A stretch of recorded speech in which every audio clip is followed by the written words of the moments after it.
Здравствуйте! В эфире информационный выпуск Амшекшара. И сегодня в выпуске.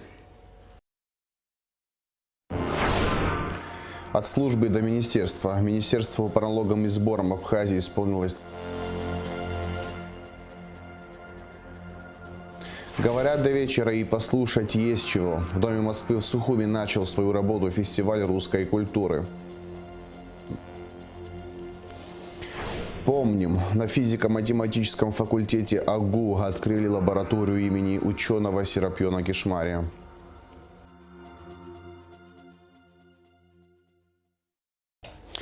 14 апреля – день создания налоговой службы Абхазии. 29 лет назад председателем Верховного Совета Абхазии Владиславом Марзенбо было подписано соответствующее постановление.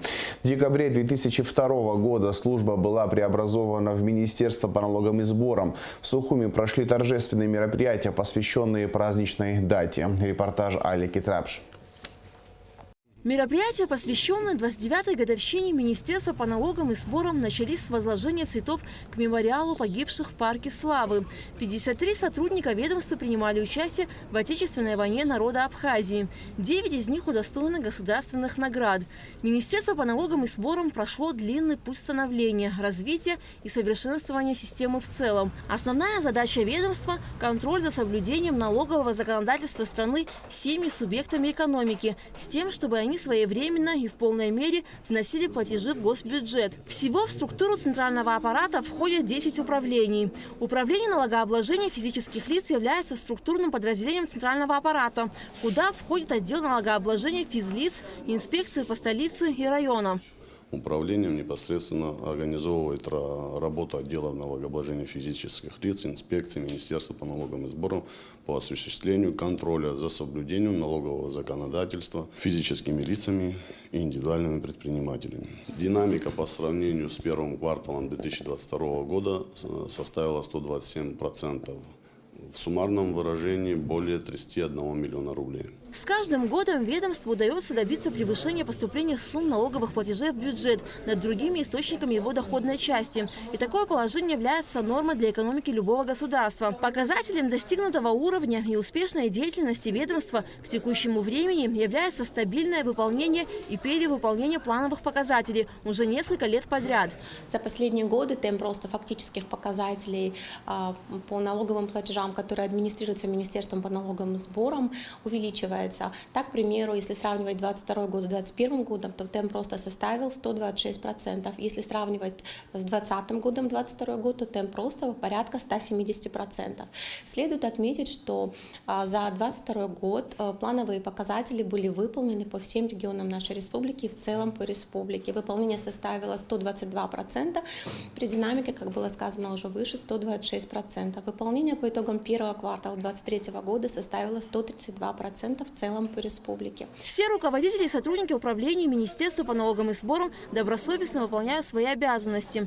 Начальник управления налогообложения юридических лиц Артур Саманба более 20 лет трудится в налоговой службе. Сразу после университета, это моя первая работа, первый мой коллектив. Далее меня перевели в Гулрыбский район начальником отдела юридических лиц. Там тоже долгое время проработал. Сейчас тружусь здесь. Главная задача – это, соответственно, контроль за исполнением наших показателей по юридическим лицам. Мы производим отбор налогоплательщиков, юридических лиц по ряду показателей. После этого мы проводим налоговые контрольные мероприятия для того, чтобы улучшить ситуацию, скажем так. В разные годы налоговую службу возглавляли Беслан Куправа, Григорий Еник, Константин Озган, Адгур Лушба, Вахтанг Пипия, Рауф Цинцба, Даур Курмазия, Джансух Нанба. В настоящее время под руководством Михаила Габелия в ведомстве трудится около 200 человек. Министр Михаил Габелия поздравил коллектив Министерства по налогам и сборам с профессиональным праздником. Вот уже 29 лет налоговая служба осуществляет верные ей государственным обязательства. Из года в год собираемость налоговых платежей возрастает, а значит растет ваш вклад в финансовую стабильность страны. Пользуясь случаем, хочу сказать каждому из вас спасибо за ваш ответственный подход, за ваше упорство и труд. Мне, как руководителю, приятно быть в кругу профессиональных кадров. Хочу выразить огромную благодарность ветеранам налоговой службы, которые с давних пор и по сей день участвуют в развитии налогового органа и служат верой и правдой. В честь 29-й годовщины со дня основания ведомства лучшим сотрудникам министерства были вручены благодарственные грамоты и присвоены классные чины. Алька Трапшира Мукамки, Абхазское телевидение. 15 апреля исполняется 29 лет со дня основания прокуратуры Абхазии. В преддверии профессионального праздника сотрудники ведомства во главе с генеральным прокурором Адгуром Агарба возложили цветы к мемориалу погибшим в Отечественной войне народа Абхазии в парке Славы. Должность генерального прокурора была учреждена 15 апреля 1994 года указом председателя Верховного Совета Абхазии Владислава Арзенба, а первым генпрокурором был назначен Андрей Джиргения. Именно эта дата считается днем основания органов прокуратуры республики. С учетом специфики и задачи прокуратуры, которую она исполняет, в первую очередь это обеспечение верховенства закона, защиты прав наших граждан, защита интересов общества и государства. Прокуратурой была проделана большая работа по укреплению законности и правопорядка в послевоенные годы. Было расследовано более 9000 уголовных дел, которые относятся к категории тяжким, особо тяжких преступлений, которые имеют общественный резонанс. Около 9000 было рассмотрено только заявлений и жалоб наших граждан. Также в прокуратуре в разные периоды послевоенных лет работали яркие ее представители, видные государственные деятели, среди которых первый генеральный прокурор Республики Абхазия, это Джиргений Андрей Михайлович, который внес большой вклад в становление и развитие прокуратуры.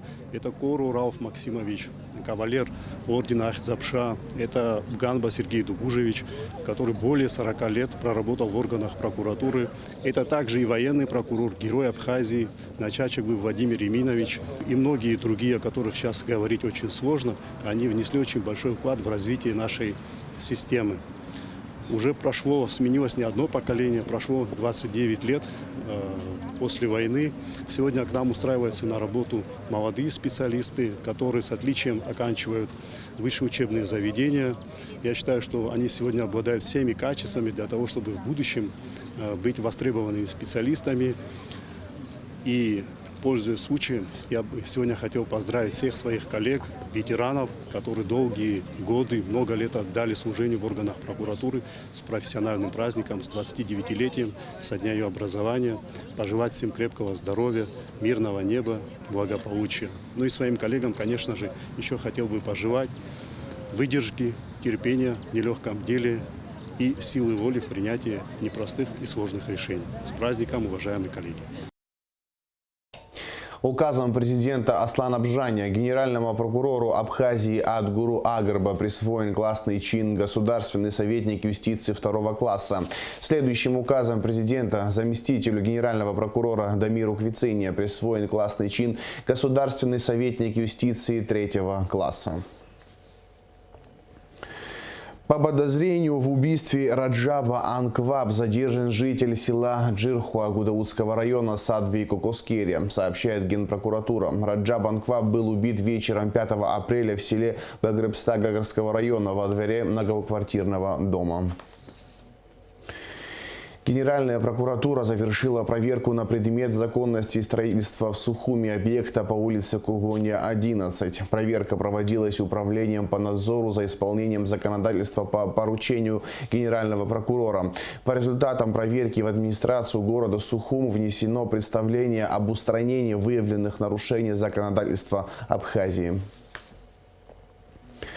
Задержан гражданин Абхазии Беслан Адлиба, который подозревается в незаконном приобретении, хранении, перевозке и сбытии наркотических средств путем тайных закладок. Подробности в репортаже пресс-службы МВД.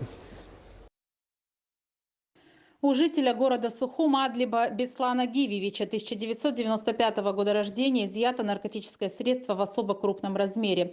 Последний был задержан сотрудниками Управления по контролю за оборотом наркотиков МВД Абхазии совместно с отделом по борьбе с контрабандой и таможенными правонарушениями таможенного поста ПСО после пересечения государственной границы.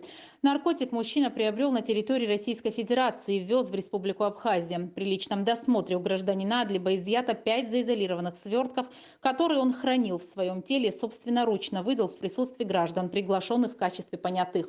В ходе проводимых в отношении задержанного дальнейших оперативно-розыскных мероприятий сотрудниками УКОН МВД установлено, что гражданин Адлиба осуществлял незаконные приобретения и последующий сбыт наркотического средства в городе Сухум путем так называемых тайных закладок, обмениваясь геолокацией с лицом под псевдонимом Йосиф посредством мессенджера Telegram.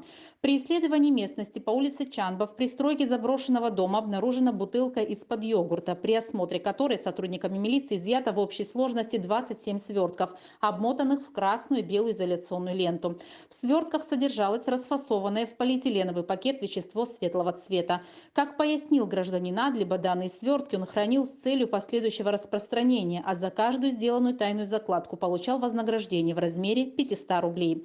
Сделанные ранее закладки также по улице Чанба и в переулке Беслан Адлиба тайно размещал среди заброшенных строений под кирпичами, камнями и бетонными столбами. При исследовании указанной местности при участии задержанного и граждан, приглашенных в качестве понятых, сотрудники УКОН изъяли 5 аналогичных свертков с расфасованным в них светлым веществом. Согласно проведенному исследованию в экспертно-криминалистическом центре Министерства внутренних дел, изъятое вещество является наркотическим средством мефедрон, общая масса которого составила порядка 54 грамм. Гражданину Адлиба вменяется незаконный ввоз наркотического средства в особо крупном размере на территорию Республики Абхазия, а также 2 факта незаконного приобретения и хранения с целью сбыта, а равно сбыт наркотического средства в особо крупном размере. Расследование в рамках уголовного дела, возбужденного по признакам преступлений, предусмотренных пунктом В части 3 статьи 224, пунктом Б части 3 статьи 224 прим. 1 и пункта В части 3 статьи 224 Уголовного кодекса Республики проводит следственное подразделение Линейного управления внутренних дел на транспорте МВД Абхазии. Приказом Министерства экономики генеральным директором Черноморэнерго назначен Тимур Джинджоли, с 2007 года работавший директором СУЭС, а в системе электроэнергетики с 1996 года. Рамин Зингишвили освобожден от исполнения обязанностей генерального директора Черноморэнерго по собственному желанию. В Министерстве экономики подчеркивают, что это решение никак не связано с вопросом передачи перепадной ГЭС-2 в аренду. С просьбой об освобождении от исполнения обязанностей руководителя Черноморэнерго Рамин Зингишвили неоднократно обращался, в том числе в феврале и апреле 2023 года. С учетом существующего дефицита электроэнергии, восстановление перепадных ГЭС является приоритетным, говорится в сообщении ведомства. Министерством экономики, Комитетом по управлению госимуществом и приватизации Черноморэнерго проводится оценка технического состояния перепадной ГЭС-2. Также ведется разработка проекта договора аренды имущественного комплекса, который должен включать в себя положение о сохранении государственной собственности, обязательства по его реконструкции, эксплуатации, поддержанию технического состояния и передаче части вырабатываемой электроэнергии в энергосистему республики. В НИИ сельского хозяйства в Пекине есть эксперты, которые готовы предоставить абхазским коллегам препараты для лечения поврежденной на лыхнаште липы. С таким предложением обратился к одному из сотрудников госинспекции по карантину растений гражданин Китая, который долгое время живет в республике.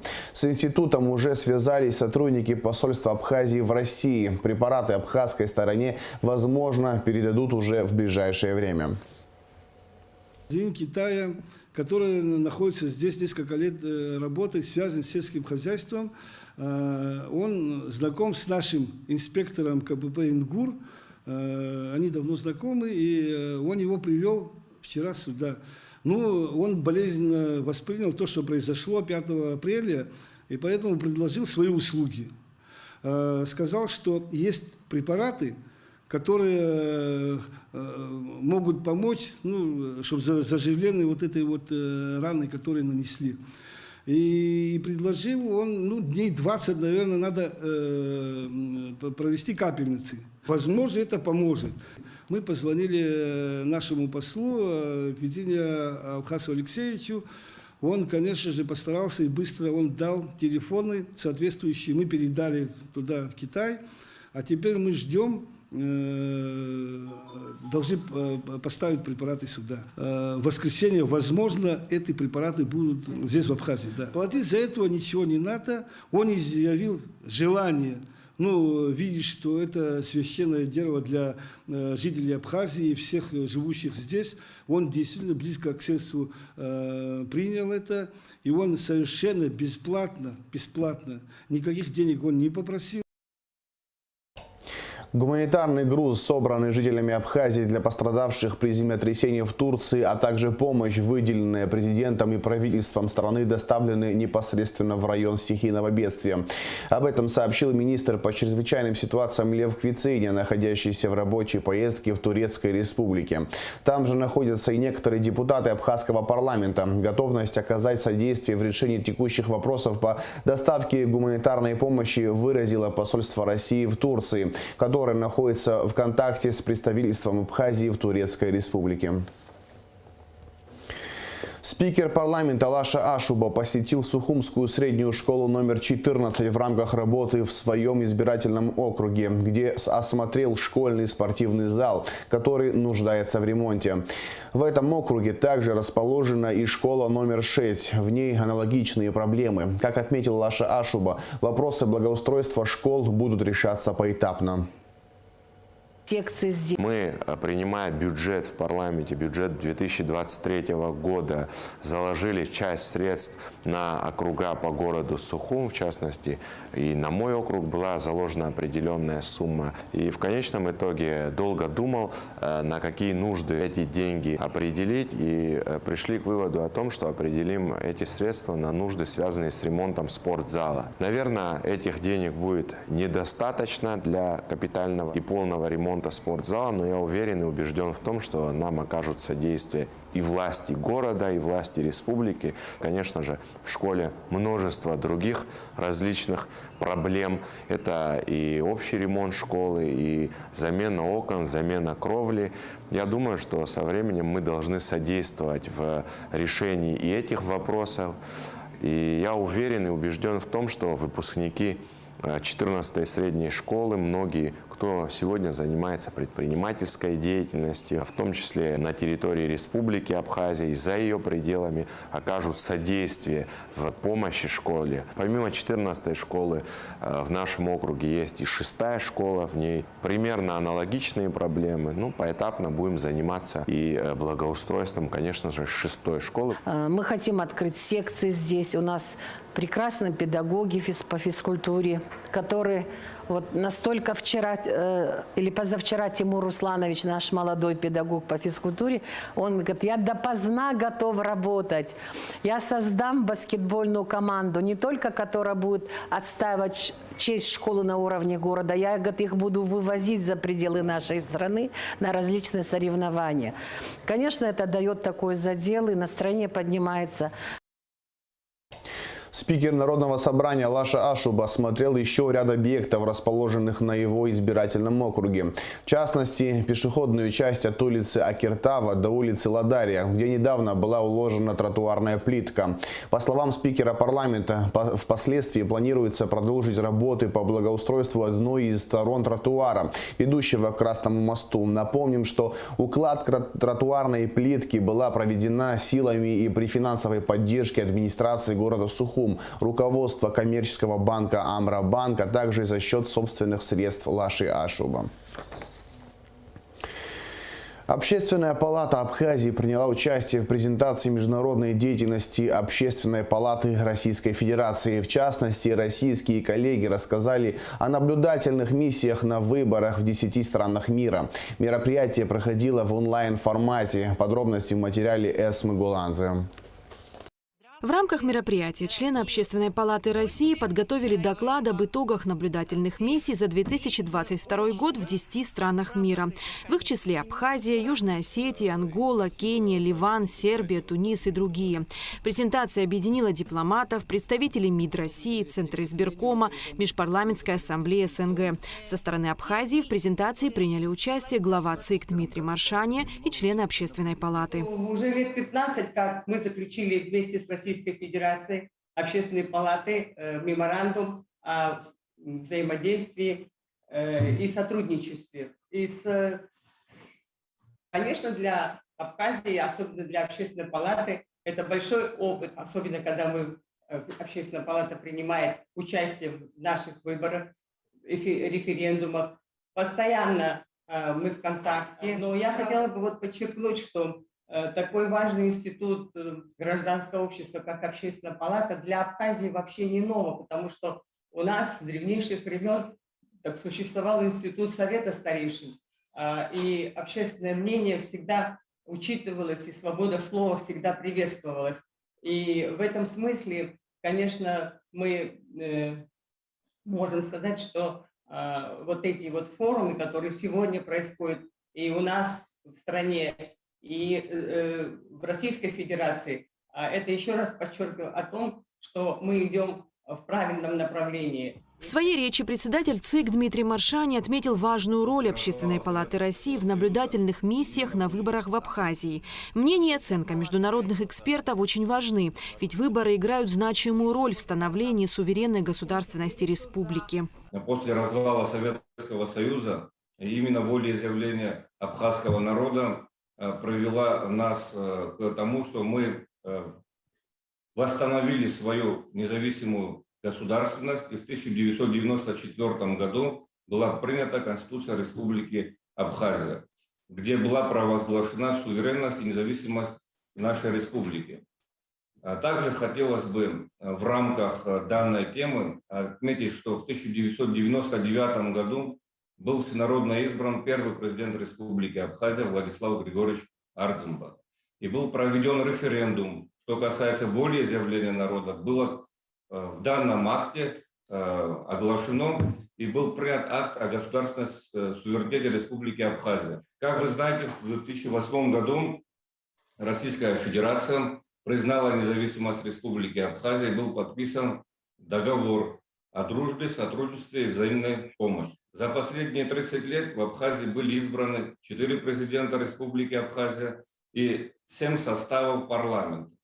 Как вы видите, на основе волеизъявления народа были приняты основополагающие документы и были созданы государственные институты, которые характеризуют Республику Абхазия как правовую, демократическую и независимую страну. В рамках достигнутых договоренностей между общественными палатами Абхазии, России и Южной Осетии 12 апреля состоялся трехсторонний круглый стол в онлайн-режиме. По его итогам было принято решение о развитии и укреплении плодотворного сотрудничества. Эсма Гуланзе, Абхазское телевидение. Печальная весть. В возрасте 99 лет ушел из жизни ветеран Великой Отечественной войны Филипп Артюх. Об этом сообщает спутник Абхазия со ссылкой на внука ветерана. Филипп Иванович Артюх попал на линию фронта в 17 лет. В декабре 1942 года в бою под Владикавказом был ранен в ногу. Из-за ранения Филиппа Ивановича направили не на фронт, а в Абхазию на сооружение Черноморской железной дороги. 60 лет он трудился в строительстве. Именно здесь встретил свою судьбу, любовь с которой прожил 76 лет. 14 апреля исполнилось бы 90 лет почетному профессору, кандидату физико-математических наук, заслуженному работнику Высшей школы Абхазии, кавалеру ордена Ахцевша 3-й степени Серапиону Кишмария. В область научных интересов Серапиона Романовича входила физика, полупроводников и диэлектриков. Ученый ежегодно принимал участие в работе научных семинаров, научно-практических конференций АГУ, а также в научных конференциях Ленинградского педагогического института. По решению ученого совета университета на физмате открыта лаборатория имени Серапиона Кишмария. Репортаж Шазины Ханагу. Честный, принципиальный, отзывчивый ученый-физик, патриот Абхазии, который свою жизнь прожил достойно. Именно таким остался Серапион Кишмаря в памяти друзей и коллег. В кругу близких людей Серапиона Романовича часто называли Сергеем. В своем выступлении ректор АГУ Олег Угварами поделился воспоминаниями о знакомстве с Серапионом Кишмаря. Он сообщил, что ученый совет принял решение о присвоении имени видного ученого лаборатории молекулярной физики. Я думаю, это и для студентов, и для преподавателей, причем всего университета, не только физмата, будет служить тому, чтобы память о нем будет сохраняться. Трудовая деятельность Серапиона Кишмаря началась в Сухумском государственном пединституте в 1958 году, будучи еще студентом 4-го курса. Ученый более 60 лет работал на кафедре физики АГУ, занимая в разное время разные должности. Серапион Кишмаря начал свою научную деятельность, поступив в аспирантуру Ленинградского государственного пединститута имени Герцена при факультете физики по специальности физика полупроводников и диэлектриков.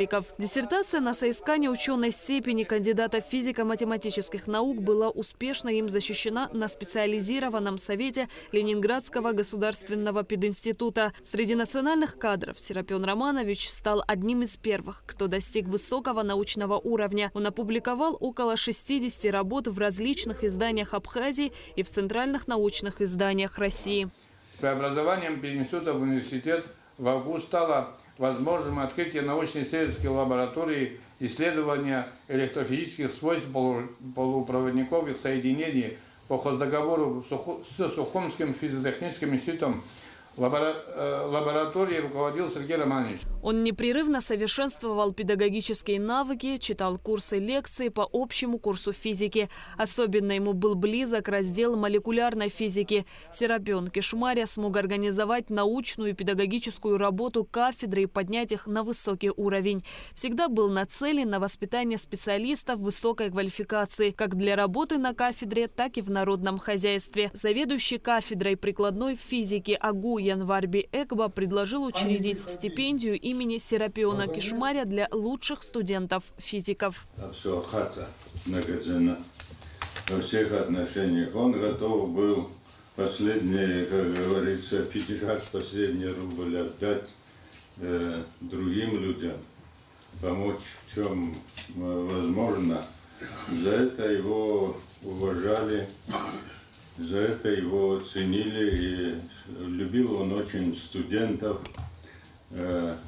И когда грубого слова им не говорил, он старался всеми возможными способами дать им соответствующие знания, мог находить способы, как заинтересовать студентов, как заинтересовать молодежь. Серапион Романович пользовался заслуженным авторитетом как среди профессорско-преподавательского состава АГУ, так и среди студентов. Был постоянным членом ученого совета АГУ и ученого совета физико-математического факультета. Теперь студенты будут проводить лекции и практические занятия в лаборатории молекулярной физики имени профессора Серапиона Кишмаря. Шазина Ханагу, Михаил Баратухин, Абхазское телевидение. Фестиваль русской культуры и русского языка начал свою работу в Сухуми 13 апреля. Он проходит при поддержке Департамента внешнеэкономических и международных связей города Москвы. В первый день фестиваля в Доме Москвы состоялась книжная выставка, которую открыла дефиле русского костюма. Коллекцию представил известный в России собиратель и исследователь русского народного костюма Сергей Глебушкин. Затем прошла творческая встреча с Юрием Поляковым, советским, русским писателем, поэтом, драматургом, киносценаристом и общественным деятелем. Все детали у Лауры Капш. На книжной выставке, открывшей фестиваль русской культуры в Доме Москвы, было представлено 300 наименований книг различного жанра и направленности. 100 из этих наименований – это книги, выпущенные в рамках издательских программ правительства Москвы. Есть такие. Москва финансирует издание на конкурсной основе большого количества ежегодно. Это достаточно солидный грант для того, чтобы те книги, которые по тем или иным причинам в основном экономических, не увидели бы свет в издательствах, они финансируются за счет города Москвы. Хочу сказать, что ежегодно с нашим участием, с участием правительства Москвы, мы передаем книги и передаем учебники в 2-3 школы, различные школы, каждый раз разные школы в Абхазии. Это было и в 2022 году, и уже я видел заявочку на 3 школы 2023 года. Это такое тоже скромное послушание. Годом ранее в нашем доме проводилась выставка «Москва литературная», где были представлены издания московских издательств, книг. И тогда мы выразили надежду на то, что подобные мероприятия станут ежегодными, а масштабы его будут увеличиваться. И сегодняшний день свидетельствует тому, что наши надежды были не беспочвенны. Огромная радость для каждого издателя, когда плод труда твоей компании, книга приобретает вторую жизнь, отметил генеральный директор издательства «Белый город» Константин Чеченев. Здесь собраны очень достойные книги по разным областям. Здесь и книги по и художественная литература, и литература историческая, книги для детей, для подростков, книги по психологии. Вот, наверное, вот на том стенде представлены книги, это серия «Русская классика». Многие издательства выпускают. Но чем хороша эта серия, что и подбор произведений, плюс вступительные статьи, комментарии пишут крупнейшие специалисты, которые именно знают данного конкретного писателя. Поэтому они очень могут быть вам полезны, как для такой работы конкретной, как для детей, так и для взрослых, потому что очень много интересных материалов, кроме произведений, в каждой книге опубликовано. Ну а после прошло дефиле русского костюма. Коллекцию представил известный в России собиратель и исследователь русского народного костюма Сергей Глебушкин. Это одна из самых крупных и значительных экспозиций в России. Это костюмы не сшитые, это костюмы, собранные мной в этнографической экспедиции. Этим я занимаюсь уже 35 лет. Пришел после армии молодым парнем и стал забирать костюмы. В коллекции у меня около 300 костюмов. Сегодня маленькая толика. То, что мы привезли нашу частичку души с России в Абхазию. Костюм же, ну что стоит? Костюм женский, праздничный, конец 19 века, Пензенская область, Земельческий район, село Кунударово. И, наконец, творческая встреча с Юрием Поляковым, советским русским писателем, поэтом, драматургом, киносценаристом и общественным деятелем под названием «Зачем вы, мастера культуры?». Открыл эту встречу Юрий Поляков своими воспоминаниями об Абхазии. Осенью 1986 года я жил в Урипше. Я был тогда главным редактором газеты «Московский литератор». Она тоже входила в систему, значит, литературной газеты, издательство «Литературная газета». И ну, тогда мобильных телефонов не было, ничего не было. И вдруг я вхожу, и там дежурный говорит: вас там разыскивают из обкома комсомола. Вот, местного, из Сухума. Иду в кабинет директора, говорит: то уже много раз звонили. Значит, а что такое? Ну вот я сейчас меня связывают. И там, говорит, я не помню сейчас, но представился он секретарем, вот, секретарем обкома, вот, такой голос, значит, и говорит: Юрий, ну там в комсомоле по отчеству старались друг друга не звать, говорит: я вас хочу поздравить, звонили из ЦК комсомола, вам сегодня присуждена премия Ленинского комсомола за повесть ЧП районного масштаба. У каждого есть какие-то места, связанные с детством, которые незабываемы. И одним из таких мест для Юрия Полякова стала Абхазия. Как август, мы садились в поезд Москва-Сухуми и до Нового Афона. И, конечно, я все это, значит, помню. И если первую книгу из цикла «Совдетство», здесь вот они представлены, там я рассказываю вот о своем этом переулке, где я вырос, вот эта часть Москвы, примыкающая к Лефортово. Вторая часть «Совдетства», она тоже там есть, это про пионерский лагерь и вот про эти отношения, которые всем, так сказать, памятны.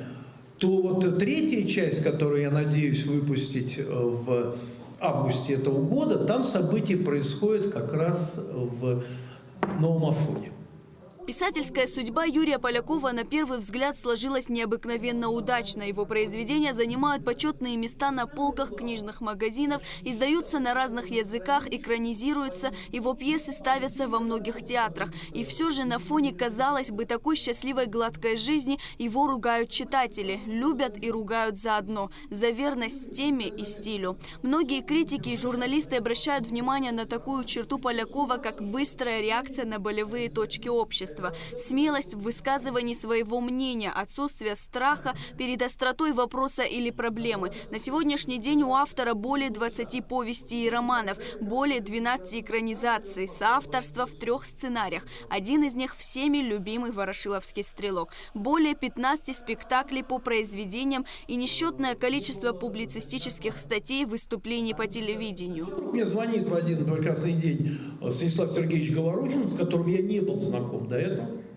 Вот, звонит, говорит: я хочу предложить вам участие в фильме. Я вот сейчас фильм буду снимать по повести Виктора Пронина «Женщина по средам». Вот.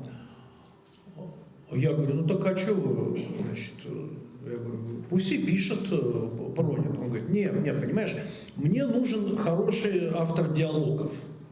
Я говорю: ну давайте попробуем. Я вообще не профессиональный драматург, кинодраматург. Я, конечно, что-то писал, меня просили, когда вот делали экранизацию.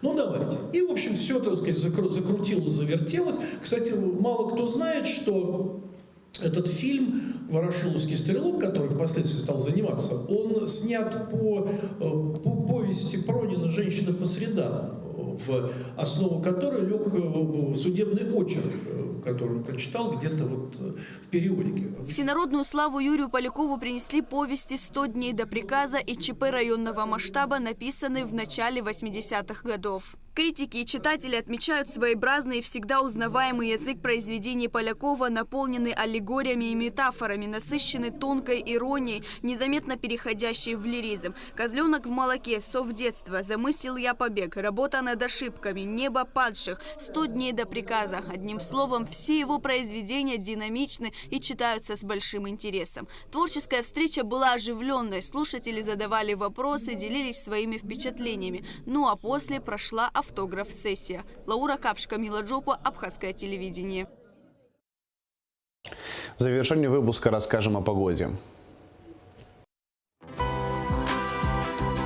По сообщению гидромедцентра, в выходные на территории Абхазии ожидается переменная облачность без осадков, туман. Температура воздуха ночью 9-14, днем 17-22 градуса тепла. Температура морской воды плюс 10 градусов.